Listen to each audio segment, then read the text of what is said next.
ถ้าจะไม่ได้ถ่ายแล้วค่ะเดี๋ยวต้องรีบบิให้ดูนะคะเพราะไม่อย่างนั้นหมดแน่ๆคือลูกชายชอบมาก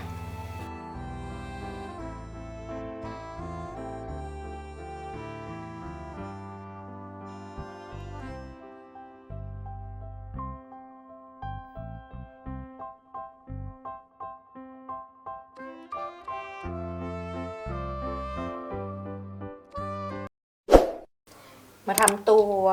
ครีมกันนะคะตั้งไฟค่ะใส่น้ำเปล่าลงไปค่ะครึ่งถ้วยตวง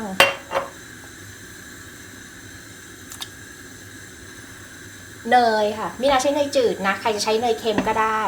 ตั้งจนเนยละลายหมดแล้วก็น้ำเขาเดือดนะคะใส่เกลือไปนิดนึงค่ะหยิบมือนึงเดี๋ยวเราจะปิดแก๊ส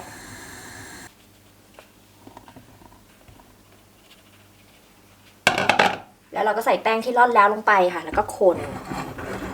กวนจนแป้งเขาเนียนก่อนแล้วค่อยเอามาตั้งไฟ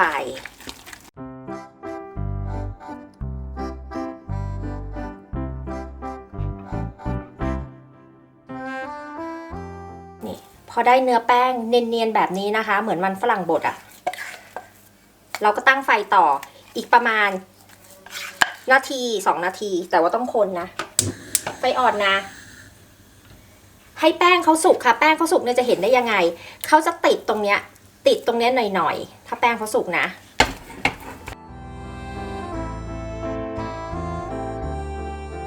เขาจะแบบมีอย่างเงี้ยเห็นป่ะมันจะเป็นแบบติดหน่อยๆอะไรอย่างเงี้ยยกลงเลยค่ะ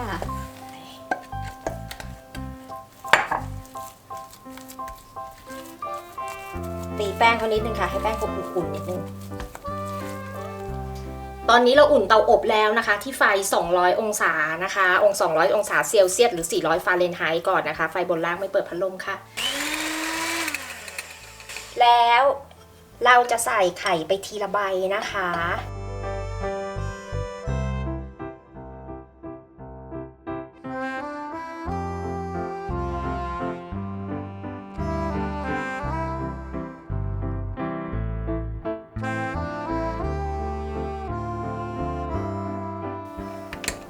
เสร็จแล้วค่ะ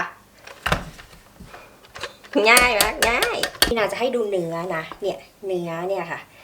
เนี่ยมันจะต้องเป็นแบบนี้เห็นไหมคะไม่เห็นคุณมีนาไม่เห็นพอดึงขึ้นมาแบบนี้ค่ะเขาจะตกเป็น3เหลี่ยมเห็นปะแบบนี้เพราะฉะนั้นไข่เนี่ยเราต้องค่อยๆใส่ค่ะแบบนี้นะคะเห็นไหมอ่ะเท่านี้เองเดี๋ยวใส่ถุงบีบจ้า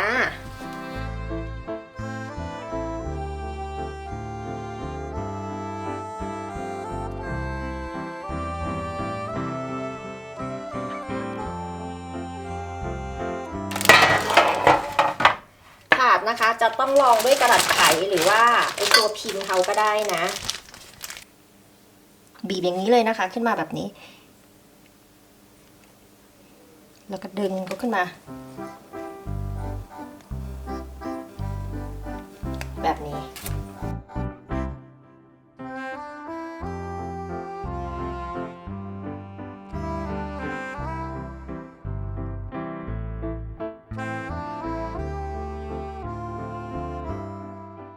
เสร็จแล้วนะคะเราจะเอามือจุ่มน้ำนะคะแล้วก็แตะที่ปลายเขาเนี่ยค่ะเดี๋ยวเราเอาไปอบนะคะไฟ200องศาเซลเซียสไฟบนล่างไม่เปิดพัดลมไปค่ะอบกันค่ะปิดเตาอบแล้วนะคะมีนาอบเสร็จเรียบร้อยแล้วค่ะมีนาใช้เวลา20นาทีนะคะคือจริงๆแล้วอาจจะใช้25นาทีแต่ว่าสีแค่เนี้ยพอใจละอบประมาณ20-25นาทีนะคะใครอยากให้ชัวร์อบไปเลย25นาทีนะนี่ทิ้งไว้อย่างนี้แหละค่ะในเตาอบปิดเตาอบแล้วนะทิ้งไว้จนขนมเย็นทำคัสตาร์ดก่อนนะคะวิปปิ้งครีมนะคะนมค่ะนมสดรสจืดน้ำตาลทรายค่ะไข่ไก่ค่ะ1 ฟองแป้งข้าวโพดแล้วเราก็จะใส่วานิลาลงไปนะคะเสร็จแล้วเราตั้งไฟนะคะ คนตลอดเวลาค่ะจนเขาเดือดสีก็สวยเห็นไหมคะ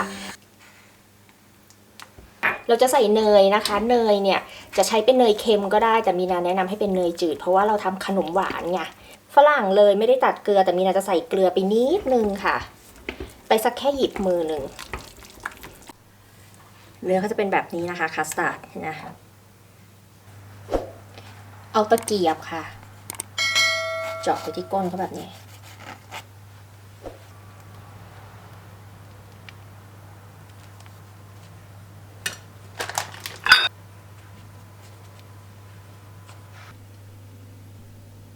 อย่าเทค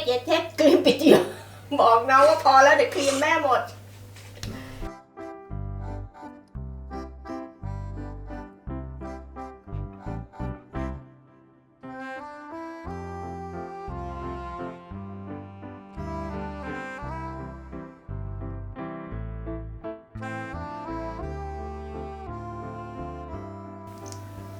ถ้าจะไม่ได้ถ่ายแล้วค่ะเดี๋ยวต้องรีบบิให้ดูนะคะเพราะไม่อย่างนั้นหมดแน่ๆคือลูกชายชอบมากคือน้องชอบมากอ่ะนี่นะคะยังไงก่อนอื่นนะคะฝากกดไลค์กดแชร์แล้วก็ติดตามให้ด้วยนะคะแล้วพบกันคลิปหน้าค่ะสวัสดีค่ะ